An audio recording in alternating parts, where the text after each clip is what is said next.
কেমন কাটাচ্ছেন এবং তার ভালো মেয়ে এসে এই বাড়িতেই কিন্তু বিয়ে দিয়েছিলেন।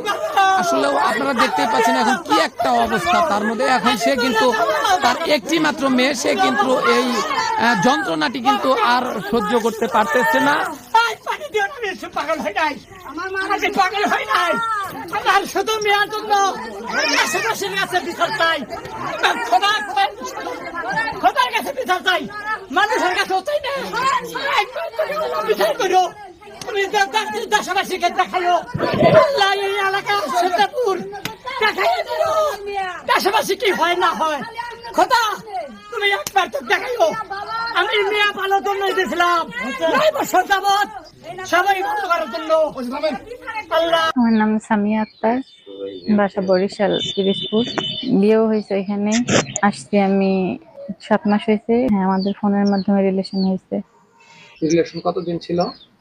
2 বছরের। আপনার স্বামী এই বিষয়টি টের পায় নাই? না। মানে আপনার স্বামীর সাথে সংসার চলমান অবস্থায় কি রিলেশনশিপে জড়াইছিলেন কিনা? হ্যাঁ। পরবর্তীতে আপনি ওটা কিভাবে ডিভোর্স দিয়ে চলে আসলেন? ডিভোর্স দিছি আমি আইসাই। এখানে এসে ডিভোর্স দিচ্ছেন না ডিভোর্স দিয়ে চলে আসছেন? আইসা ডিভোর্স দিছি। আপনি জানতেন না যে লেবুর সন্তান আছে এবং স্ত্রী আছে? হ্যাঁ, জানতাম। আপনি জানতেন। একই বিছানায় হ্যাঁ। দুটি স্ত্রী নিয়ে লেবুর রুচির তারিফ করি সেটি বাদ, তো এবার আপনার কাছে যাই, আপনি কিভাবে এটি থাকতে পারলেন সেটা একটু বলেন তো। বাধ্য হয়ে থাকতে হয়েছে, কারণ ঘর নাই তো আর। ঘর নাই, না। এক বিছানায় দুটি স্ত্রী নিয়ে বাধ্য হয়ে থাকতে হয়েছে। আপনারা তাকে, অর্থাৎ ওর যে বড় বউ, সেই বড় বউকে বেঁধে রেখে তারপরে আপনারা নাকি এক বিছানায় স্ত্রী সহবাস করেছেন। এটা এটি মিথ্যা। কতটুকু সত্য? এটা একদম মিথ্যা। লেবুর বাবা হ্যাঁ। উনি তো এই বাসায় আপনাকে মানে রাখতে ইচ্ছুক না। আমার সেটা আমার স্বামী এখন। জি, তার সাথে আমরা আসছি, সে আমাকে যেখানে রাখবে আমি ওইখানেই থাকবো। আমার নাম মোহাম্মদ জয়নাল।